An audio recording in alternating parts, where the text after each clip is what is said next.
Hi, I'm Angie, and you're watching Dante's Vaccination.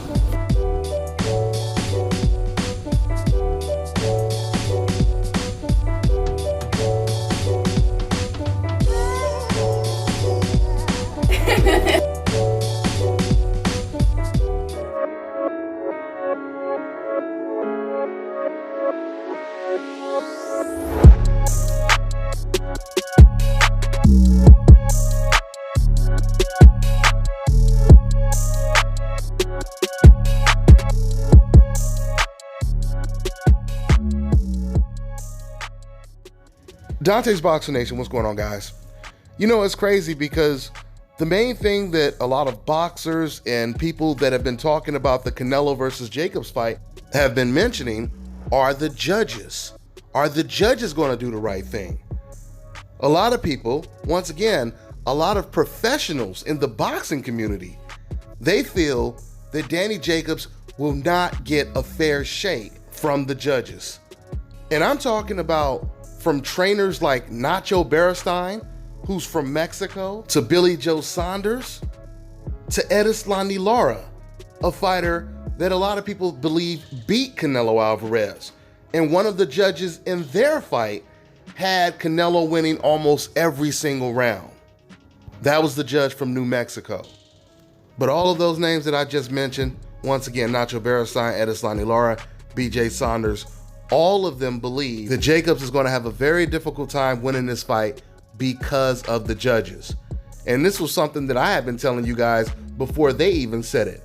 I told you guys when this fight was first announced that I'm actually picking Canelo to win this fight because I believe even if Danny Jacobs wins the fight, they're still going to give it to Canelo Alvarez.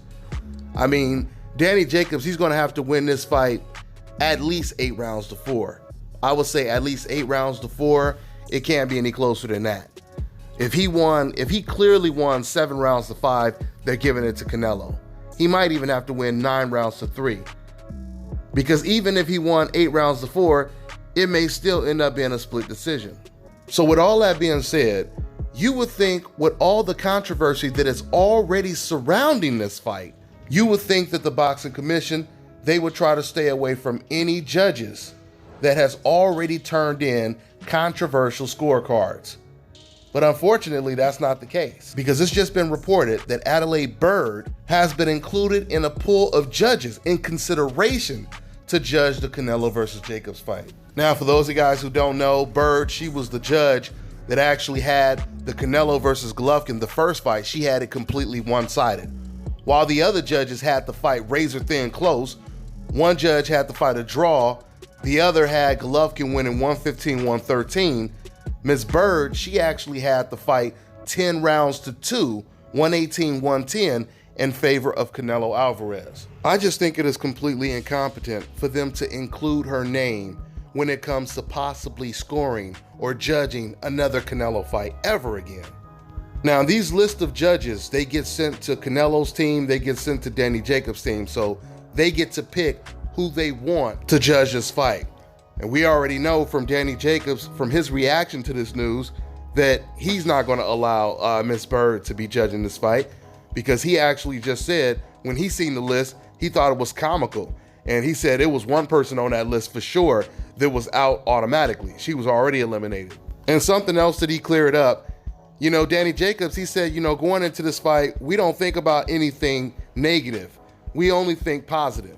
He said, I don't focus on, you know, judges trying to rob me or anything like that. He said, we are only thinking positively.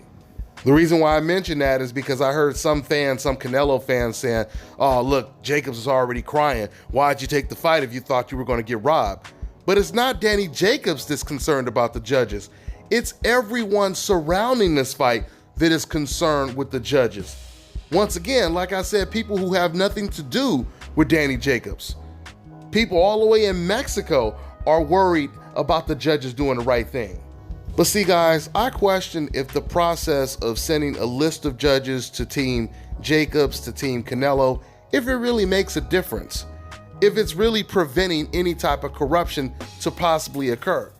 Because even when the judges are selected, someone can still approach them and bribe them. And with the salary that a judge makes a year, it would not be that difficult to bribe them with about $100,000 or whatever it is. And this is the reason why there has to be a zero tolerance policy when it comes to corruption in boxing in terms of judges. I mean, it would be one thing if it was just one fight that had, some questionable judging when it comes to Canelo. But in almost every single Canelo Alvarez fight, you always have one judge that has the fight completely lopsided, way different than any other judge. And these are things that the Boxing Commission needs to be paying attention to. Because if they don't pay attention to it, it continues to make the sport of boxing look like a big joke. I'm gonna wrap this video up. That's all I got for now, guys. I'm on to the next one.